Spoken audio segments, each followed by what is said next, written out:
Hello, guys, and welcome to episode 4 review of House of the Dragon. This one is called King of the Narrow Sea. Apologies for the delay. I've been absolutely flat out this week with commitments for the channel, gaming, editing, and work. It's just been mental. So sorry this one has been delayed, but let's get straight into it. If you have missed the prior reviews, guys, I have done reviews of episode 1 to 3. Feel free to go and check those out. This is going to contain, obviously, an episode breakdown of episode 4. So if you haven't seen episode 4 yet, you probably have by now. But if you haven't, make sure you come back and add this to your watch list and come back at a later time. The controversial episode, the incest. Yes, we're going to talk about the incest, but let's just go through the episode. For me, this was one of the absolute strongest episodes so far. Not because of the incest, but it's just the storytelling, the acting, the set pieces, the way that the characters are portrayed. There's betrayal in there. There's to and fro in between characters that you wouldn't really expect, and it just brings everything to a beautiful, beautiful head at the end of the episode. So we start off, we're in sort of like a court of sorts. I thought there was going to be a trial of some sort going on. Loads of side glancing. It feels like a bit of a ceremony, but actually what's happening is there are guys that are coming to Rhaenyra and they're trying to basically flex their CV, and they're trying to say, I'm the perfect husband, give me the chance. So they're all trying to claim the hand of Rhaenyra, the princess. It starts off really, really sort of weird. There's a guy talking about how much land he's got. We then see a guy that is absolutely ancient, and I mean ancient, really, really old guy. She obviously says no to him, and then we get a young, what appears to be a 10-year-old boy who is part of the House of Blackwoods. Now, if you know your lore and you've read your books, you know a little bit of rebellion comes from this house, if they stay true to it at least. So we then see the young boy. There's a guy that stood on the side and he's absolutely mocking the boy, you know, saying, look at him, he can't even basically hold his knob and all that kind of stuff. The boy says, not having it, give me a chance, princess, claims himself to her, and she just sort of walks away and says, I've had enough. As they're walking away, the young lad pulls out his sword. He basically challenges the fat guy, the guard that was taunting him, and he takes him to town. He absolutely murders him there and then as Rhaenyra's walking away. So I thought, yeah, justice. I love it. Don't always judge a book by its cover, and that is the absolute example of that. So then we swiftly go on to a scene where Rhaenyra is heading towards a city, and then we figure out that it's King's Landing. We get a nice little swooping scene. There's a dragon that swoops in, and it knocks the ship that Rhaenyra's on, and we realise now that Daemon is making his appearance because it's Daemon's dragon. So she looks a little bit off-put by his arrival. We then jump to the throne room where Viserys is sat on the throne. It's kind of what you see here. Daemon sort of struts in and showcases a sword. Now he chucks the sword down to Viserys and says, add that to your chair. He's walking in, I think he's a bit drunk at this stage, or he's just absolutely off of his tits, but either way, he's kind of walking in with a bit of swag, a bit of bravado, and he says to the king, you know, here's your sword, add that to the throne. And to me, it was kind of a flex. Daemon was kind of flexing here, saying, yet again, I've claimed something else for you, I've done something else for you while you've just sat there on the throne. Add this to your chair and claim my glory, basically. What happens then is Viserys sort of looks at him and says, why have you got a crown on? He comes in with sort of like a branched crown. He says, what are you wearing? And he says, well, since the battle of the last episode where we defeated the crab feeder, they proclaimed me king of the narrow sea.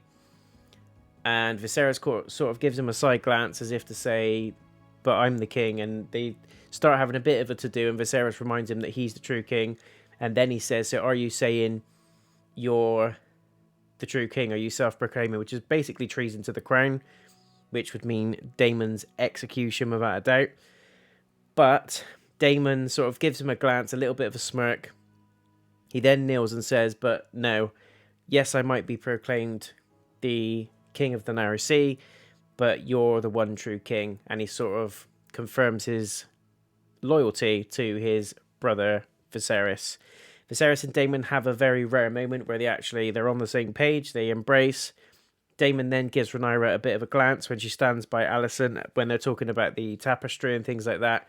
Alicent tries to say, let's show Damon around the tapestry, and sort of the King Viserys is drunk at this point and they're stood in the courtyard, and he sort of says, I don't think he's going to be anywhere near a tapestry. And then Rhaenyra sort of says, well, I like the look of it, I'm going to look around it. So they're kind of having a little joke around, a little bit of a play about, and also it's almost a bit of a flex on Rhaenyra's part to say, well, I'm going to do something different. You're expecting him to do this. I'm actually going to go and do it, and I'm going to enjoy doing it as well. So this was a little bit of a seed of things to come in the episode, and I thought it was a really good touch once you realise what's happening later on. We then get a scene where apparently Alicent is on better terms with Rhaenyra. They're talking, they're sort of sharing fun jokes about squeezing out heirs and things like that. Rhaenyra saying, you know, all my father wants me to do is get married. All he sees that I'm fit for is to squeeze out heirs. Imagine that sort of life. Imagine being sat on the throne or being sat by the person on the throne, and your only role is to produce children. And she kind of looks at Alicent, realizes what she said, because that's essentially what Alicent's currently doing. And she sort of backs down a little bit, and they kind of have a joke and a laugh and say, oh, what a life, you know, and they kind of get on quite well. So it appears she's sort of forgiven her, or at least moved on with the times. There's still a bit of tension there in terms of the friendship that was broken. It's not the same that it was. And I don't think Rhaenyra's ever going to forgive Alicent for what she did and how she did it. But anyway, we move on to another scene where Daemon and Rhaenyra are talking about what he wants.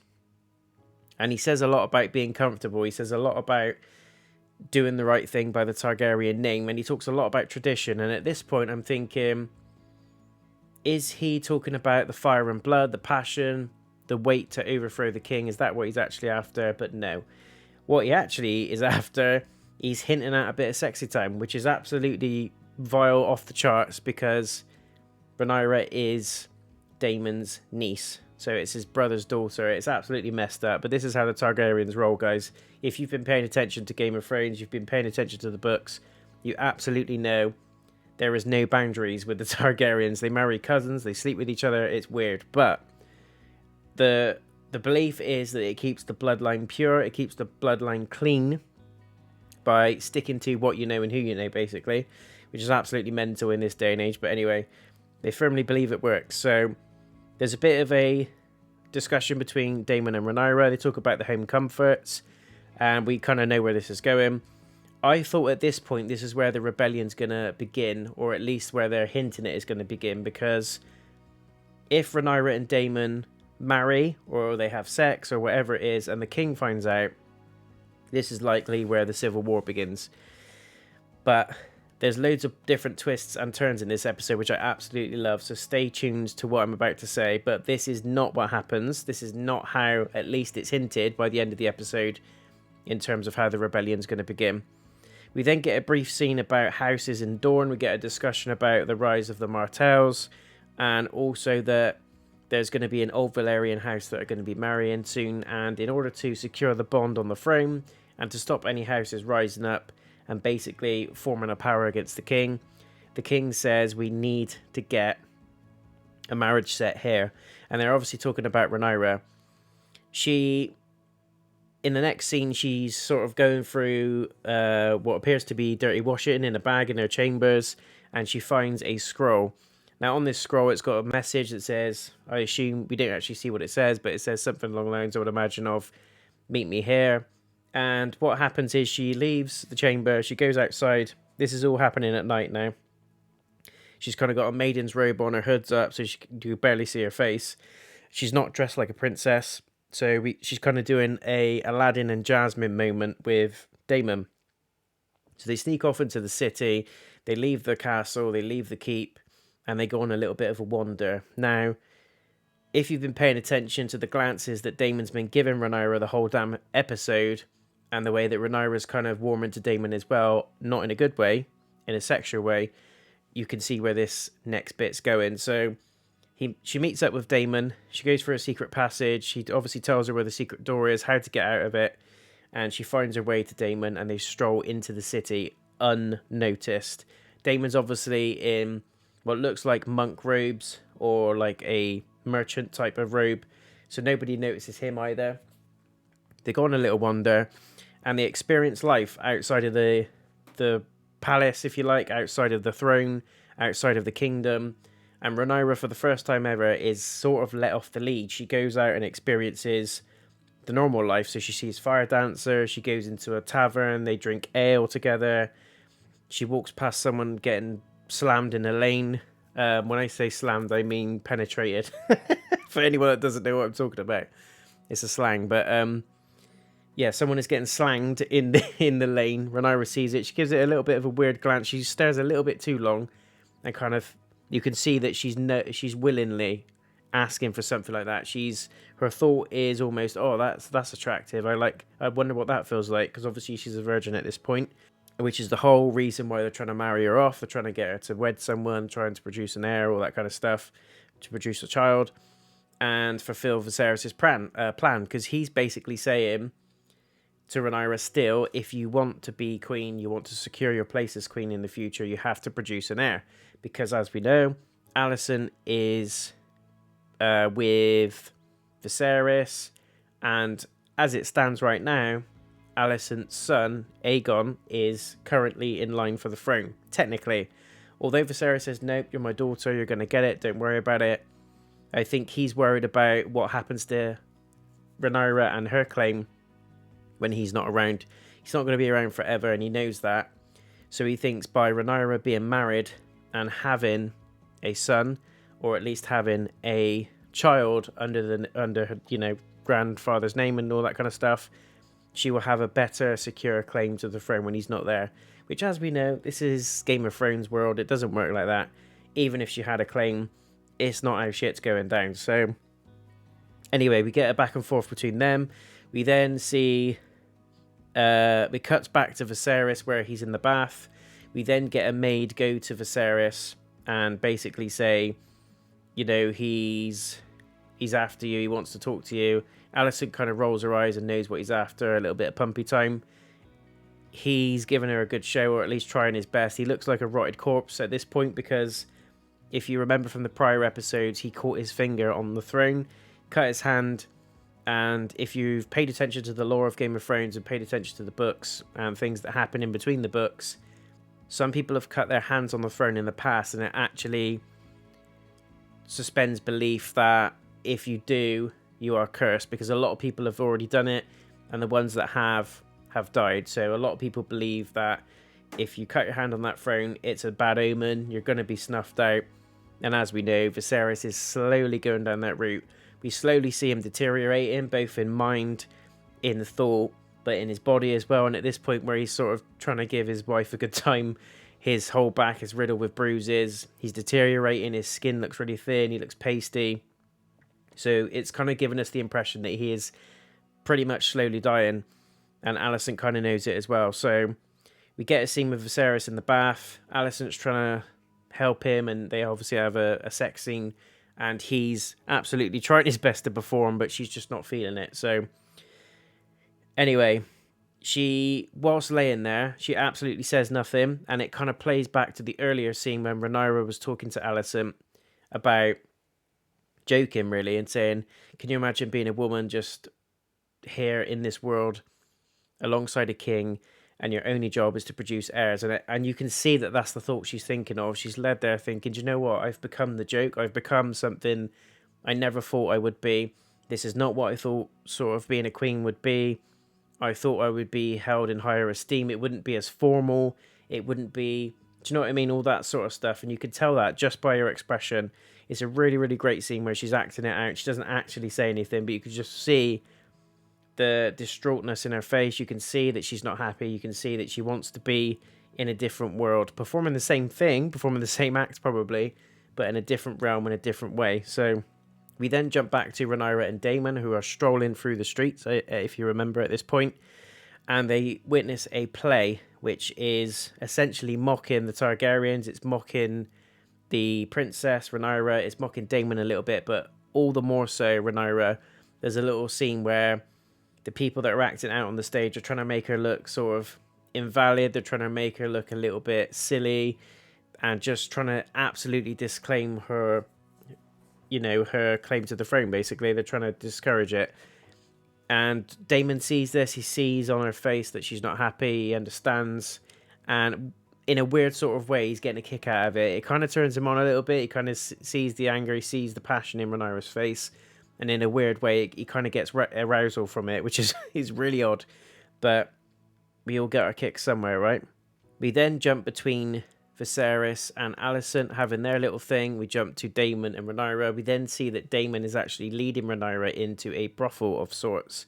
So they go in, they witness all sorts of acts carrying on. Rhaenyra's sort of strolling through as if being led like a kid through the Disney shop, absolutely seeing all sorts of wonders going on around her. She doesn't know which way to look, but in a way she's intrigued. She wants to know more. She's a young lady trying to explore herself, explore her body, but God's sake, not your uncle, come on. But it's the Targaryens. I mean, this is what she's trying to battle with. You see a bit of a battle on her face, but she wants to really understand what it's really like to be a woman. She spoke to Alicent about it in the prior episodes. She wants to go against the norm. She wants to feel alive, and right now she isn't. She doesn't want to be wed off. She wants to marry who she wants to for love. She wants to be her own person. She wants to break the wheel in her own little way, not the same way that Daenerys did it, but in her own way. So we then get a very awkward scene, and apparently there's loads of complaints about this online, but it's Game of Thrones. It is what it is. Daemon is making his move on Rhaenyra.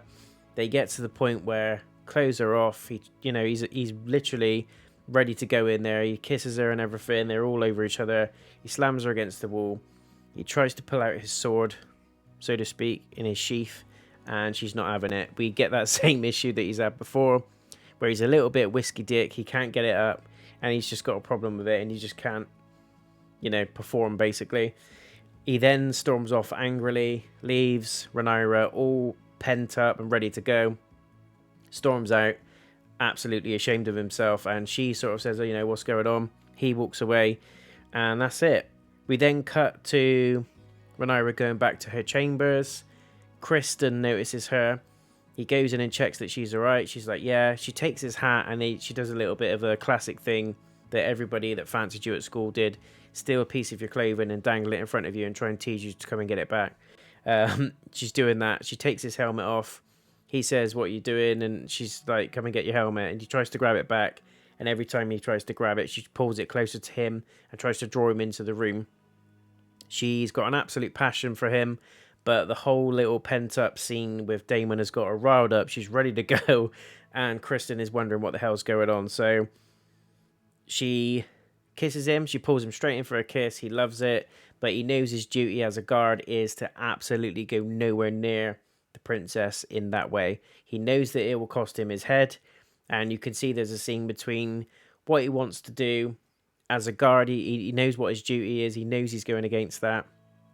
But he's also absolutely fighting his own passions. He absolutely loves Rhaenyra. He's obsessed with her, He wants to have that life where he can be with her, have a family and all that kind of thing. But there's a conflict of interest at the minute because of his job, basically, of his duty. And he doesn't want to forsake the king. He doesn't want to forsake his name. He doesn't want to forsake his title as a knight. So he's very much resistant in the beginning. Rhaenyra kind of keeps trying to tell him it's going to be okay. Don't worry about it. This is what I want. I'm asking you into my room. And he's at first quite reluctant, but she slowly sort of teases him by taking off each piece of his armor. She takes off his gauntlets slowly. She undoes his sort of cuirass. She undoes his armor plating on his back and stuff like that. And there's a scene where it's quite passionate. They're undoing each other's clothes. She's taking off his armor. And then the rest is history. They have a little shebang. So what I really liked about this scene, beyond the obvious, is it actually shows how sort of vulnerable people are in this series. How vulnerable they are just as characters.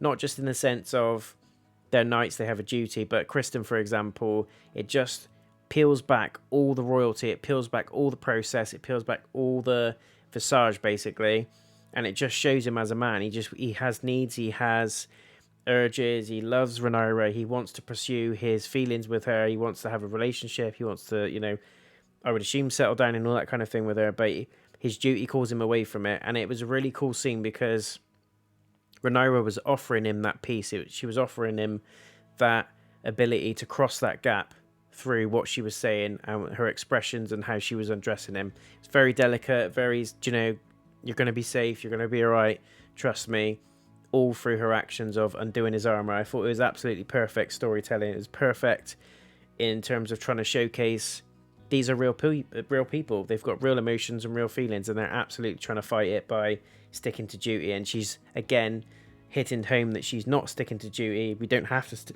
stick to duty. We can do what we like. We're all going to be safe, and we're humans. Let's fulfill our needs, basically. And eventually he caves in. We then cut to Mr. Otto, Hand of the King. He gets a little message from a certain little spy. So similar to how Lord Varys had his little spies, what he calls his little spiders in the garden, and they were sort of the eyes and ears in King's Landing. They brought in messages from far and wide about the stuff that was going on, which is how he found out about Daenerys and how he was able to relay that to Joffrey, the Lannisters, the king, all that kind of stuff. So we see a little child spy. He hands a scroll to Otto. Otto opens it, and he basically says this needs to go to the king. We then get a scene where Daemon is hungover with his wife's slave. They talk about the world. He feels sorry for himself, and ultimately she just says that she wants a better life. We then cut back to the Hand of the King. It's a very brief scene with Daemon. I didn't really understand it that much. It was a bit of a filler scene, really. But we cut back to the Hand of the King, who tells Viserys about Rhaenyra and Daemon. Now, when he went to the king and we saw the scroll, I thought, is it going to be someone caught Rhaenyra with Kristen, or is it someone caught Rhaenyra with Daemon?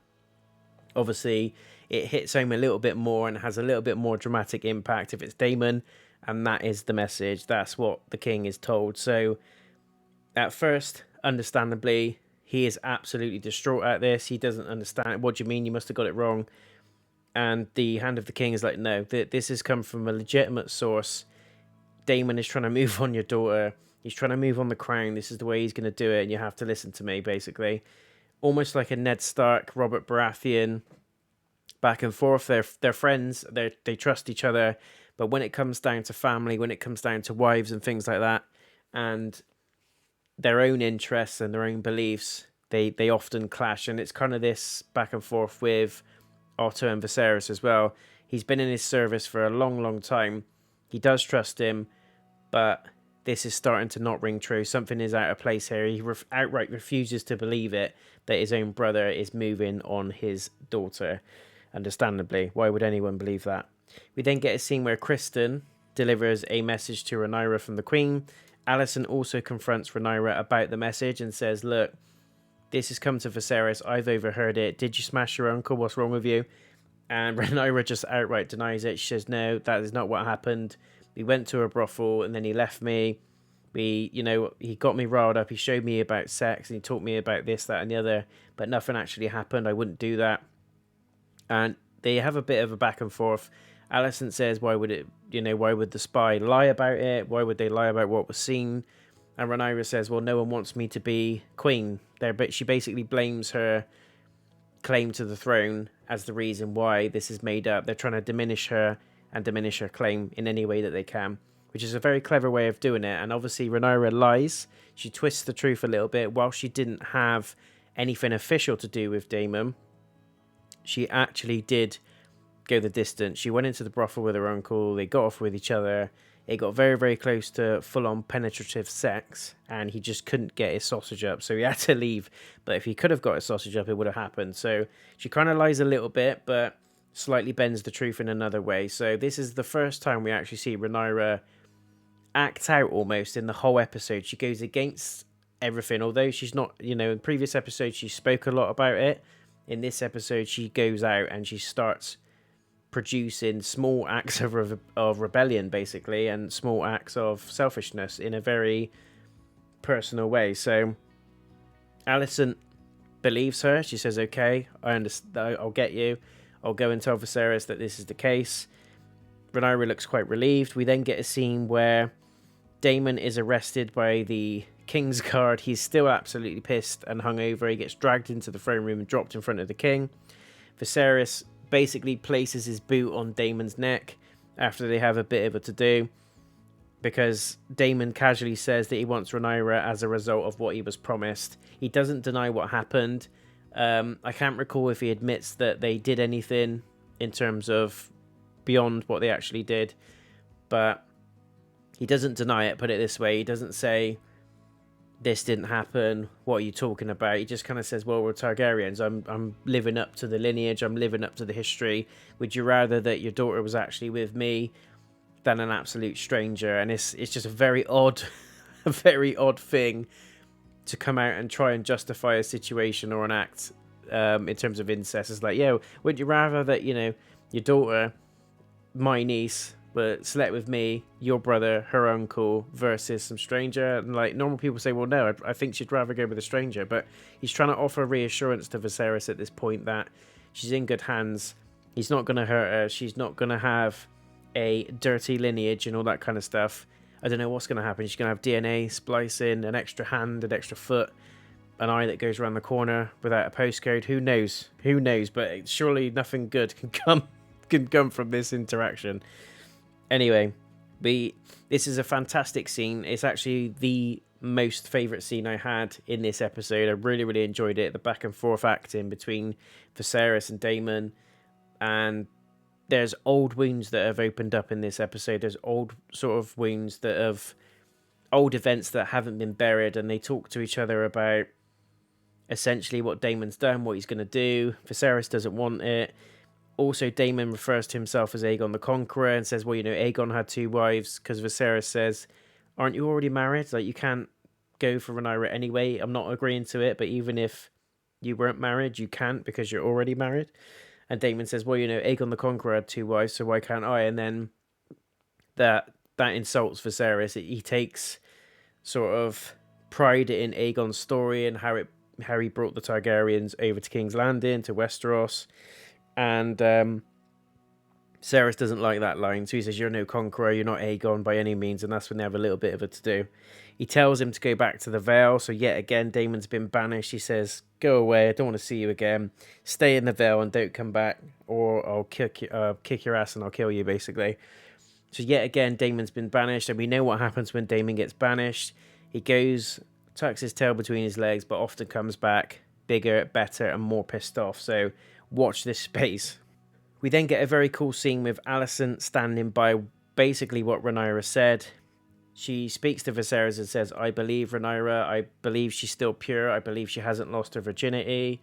And as we know, she has, but everyone thinks it's to Daemon, and actually it's to Kristen, and nobody knows about it, which is the beauty of this episode, and the beauty of the drama. But Rhaenyra has basically convinced and manipulated Alicent into thinking nothing happened with Daemon and she's got nothing to worry about, which is kind of true, but tale of 2 halves. And she then went back and slept with the knight Kristen. So she basically, Alicent says to Viserys, why are we believing Daemon? He always lies. He's only saying it happened to reduce the claim of the king and to reduce Rhaenyra's claim to the throne. And it'll boost him in getting to his means as well. We then get a cool scene with Aegon the Conqueror's dagger, and this is the same dagger that Littlefinger has, Lord Varys has, and eventually Arya ends up with and shanks the Night King in Game of Thrones with. So I can't recall the dagger being referred to as Aegon the Conqueror's dagger in Game of Thrones. I might be wrong, but they just refer to it as a Valyrian steel dagger that's got quite an old lineage, quite an old history to it. We then get a really cool interaction between Rhaenyra and Viserys. They have a bit of an argument. He's obviously kicking off saying, what the fuck happened with Daemon? He's your uncle. She said, nothing, absolutely nothing happened. Then they go back to that age-old thing that they've been arguing about since the beginning of the show, in that Viserys just wants her to settle down, find a bloke, get married, and do her duty, basically. And Rhaenyra says, well, if I was a man, I could father bastards. There would be no pressure on me. I could have multiple wives, multiple sex slaves, multiple relationships, multiple children, and I would not be held accountable to anything. But because I'm a woman, I have to do this, marry to a king, wash your feet, kiss your ass, sleep with you when you ask me to, all that kind of stuff. So she's kind of doing the pro-feminist movement. Then we see Viserys talking about the Valerian houses, and he basically says, you need to marry Selena Valerian. This is going to unite our houses. It will stop any claim to our throne. It will stop any threat to our people, our lands, our power, basically. And obviously, Rhaenyra does not want to do this. We then talk about politics. We go away from the marriage, and we need to do this for power. We need to stay in trust. We need to stay in with our people, in with our allies, basically. And Rhaenyra kindly points out to Viserys that whilst you're on the throne, people are going to want to feed. There's going to be vultures after the throne. There's going to be people vying for your position, which is the whole crux of Game of Thrones. It's the whole people will kill you, they'll betray you to get into power, to get their asses on that cold, hard throne, and they'll do anything to get to it. And Rhaenyra essentially points out that the Hand of the King, Otto, is one of those people. He can't be trusted. She points out that he wants Aegon, which is Alicent's son and the king's son, to be on the throne. She says that he will do absolutely anything to get it, and he fabricated the whole story, basically, just to try and cause a rift between Viserys and Rhaenyra, and to stop Rhaenyra's claim, which will then give Aegon, i.e. Otto's grandson, claim to the throne nicely and securely. This plants a seed in Viserys' head, so Rhaenyra's done a little bit of a dirty deed here. She's created a little bit of a shitstorm, done a bit of shit stirring, done a bit of Chinese whispers, turned the whole I saw you do this rumor back onto Otto, which was really, really cool, really dramatic, and it just adds tension. And Viserys buys it. He absolutely buys into it because it's his daughter. She's got no reason to lie. She hasn't done anything like this before. It just seems out of character. He buys into the lies and he confronts Otto. So what was really good is the scene between Otto and Viserys. Otto thinks he's getting a praise. He thinks he's getting some sort of a pay rise. He comes in saying, what do you want, my king? And Viserys starts off saying, you've served me for many years. You've never let me down. I think you're one of the most greatest fighters. You're one of the best advisors I've ever had. And Otto's like, oh, sir, you do me no justice. And you're absolutely brilliant. And I can't thank you enough. What's with all the compliments? And he's loving it. He's absolutely lapping it up. And you can see yes, I've got you on side. You're listening to me. I'm pulling the strings. You're praising me to high hell. My job's a tick in the box. However, it then twists, and the next line, Viserys talks about how Otto got into the position he is. And he essentially says, within 5 days, you went from a random guy in a court of advisors to becoming the second most powerful man in the world. I wonder how that happens. And he sort of looks at him. They have a little bit of a... And Otto sort of says, my king? Well, what do you mean? What are you saying? And this, my friends, is where the rebellion begins. It's not going to start with Rhaenyra and Viserys, or Rhaenyra and Otto, or even Daemon. I don't think it's even going to come from Daemon now. They built the whole episode up to be that Viserys is going to kick off about Daemon and Rhaenyra's relationship. He's going to blame him. He's going to send Daemon back to the Vale, and then Daemon's going to come back with an army, pissed off, and he's going to be ready to roll. But actually, whilst Daemon has been sent back to the Vale, and he could come back with an army, and he could come back ready to roll, they ended it perfectly by showing the look of absolute what the fuck is going on Otto's face, because Viserys says to him, you're a snake, you're my most trusted person, now you've let me down, I can't believe you've done this to me, you've lied about my daughter, I've trusted you for all these years, God knows what else you've lied about. And again, goes back to that point of saying, you were once a simple man in a simple role, just being an advisor in a courthouse, and you went from that to be in the hand of the king, i.e. the second most powerful man in the world within 5 days. How could you do that? And essentially suggests that he's a snake, that only the most evilest of mind and the most manipulative of people would be able to get from A to B and jump through 500 hoops with one step, is essentially what Viserys is getting at. He takes his nice little Hand of the King pin off of him. The shame, the dread, that oh shit, I've been found out. But also, I didn't lie about that. That did actually happen, although this is how this show is absolutely brilliant. The prior episodes, Otto was very much a Littlefinger character. He still is. But in this certain instance, he didn't do anything wrong. He didn't make it up. What the spy saw was correct. And he was just literally doing his duty. He was relaying the information to the king. He wanted to... He has got an interest with Aegon being on the throne, but he's also got a duty to the king. He also has that loyalty to Viserys. But now Rhaenyra's ruined it. So by the end of the episode, Otto is stripped of his title of Hand of the King. His nice little badge is taken and he's told to fuck off, basically. And you can see this is where Otto is going to go to those powerful houses. He's going to forge a nice little rebellion. And I can see him right now because he knows the king's weak. He knows the king's diminishing. He sent his best warrior, i.e. Daemon, and his army back to the Vale. He's vulnerable. He knows there's a rift between him and Rhaenyra. They're not quite solid. So who else has he got to back him? Alicent's not going to back him, really, because she's had enough. She's had enough of laying in bed with a corpse. She doesn't want to become what Rhaenyra's always said, someone that just bangs out heirs. She wants to be a queen. She wants to be a present and active queen. So she is absolutely going to take Otto's side when this rebellion kicks off. And this, my friends, is where the rebellion is going to come from. It's going to come from Otto. It's not going to come from anywhere else. But we've been led to believe at this point and fed different angles, different suggestions that it's going to come from a different source, a different person, a different catalyst of sorts and events.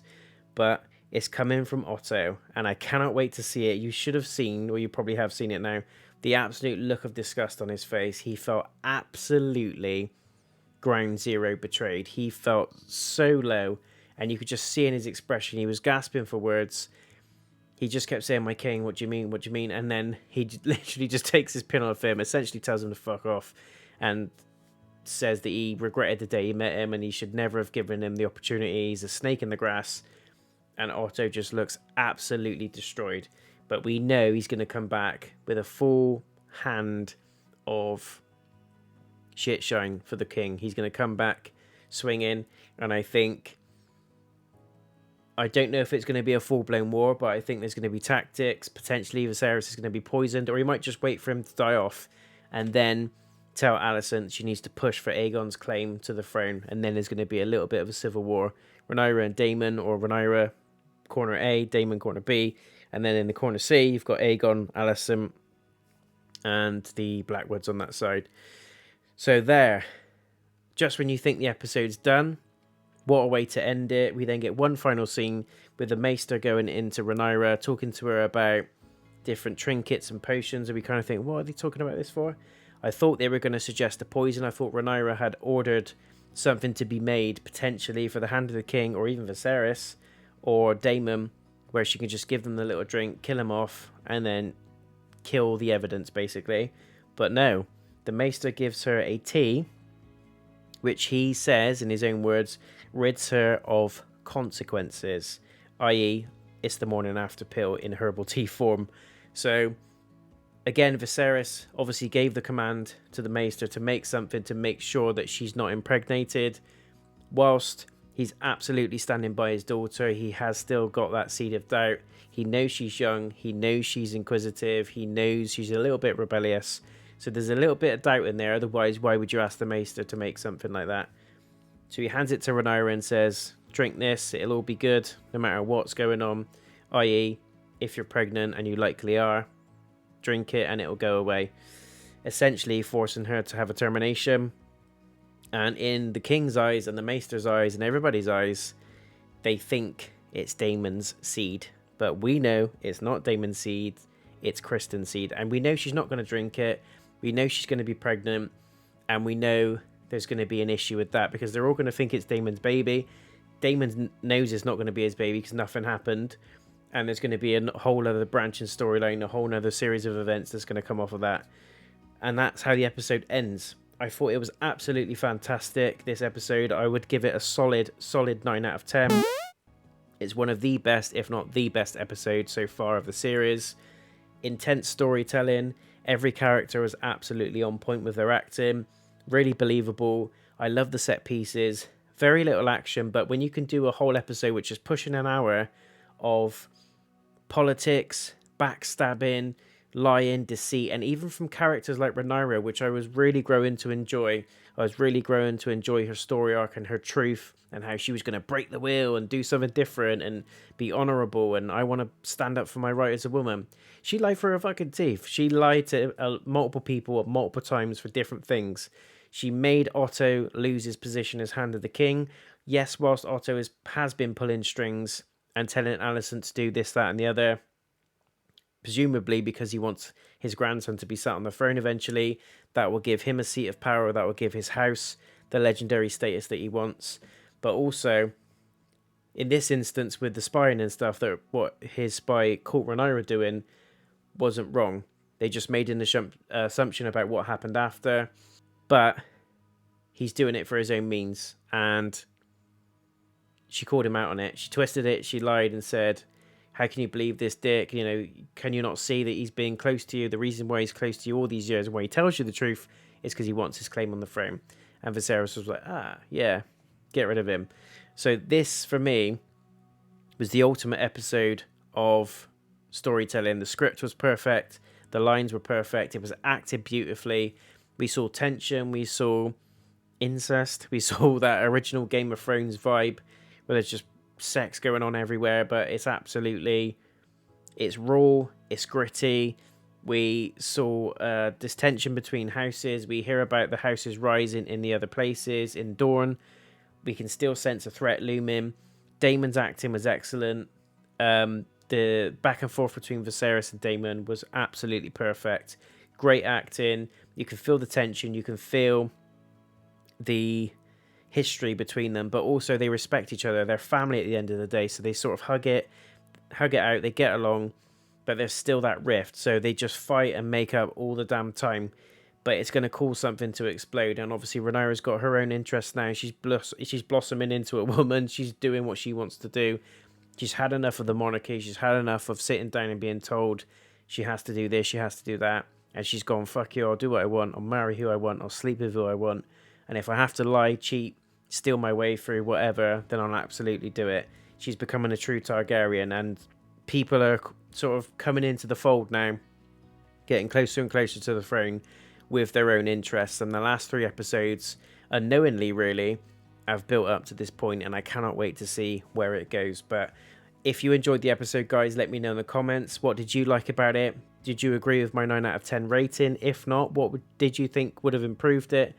Is there anything that you were disappointed in seeing? And where do you think this is going? I cannot wait to see what Daemon does. He's not going to be walking away with his tail tucked between his legs very long. There's going to be a rebellion. Rhaenyra's gone off the rails completely and doing what the hell she wants to do. And chances are she's going to be pregnant. It's going to be Kristen's baby. They're going to think it's Daemon's. Shit is going off the rails right now. Viserys is slowly dying. And shit's mental. We're still going to see some dragons. We're going to see Dance of the Dragons. All that's still to come. So, fight scenes, battle, more betrayal, more craziness, and I cannot wait for it. This feels hardcore seasons 1 to 6 of Game of Thrones. This is right in the fold now, guys, and I'm loving it. 9 out of 10 for me, but let me know in the comments what you think. Are you looking forward to the future episodes? What did you enjoy most about the episode if you have seen it? Until next time, guys, take care of yourselves, and I'll see you in the very next video. Peace.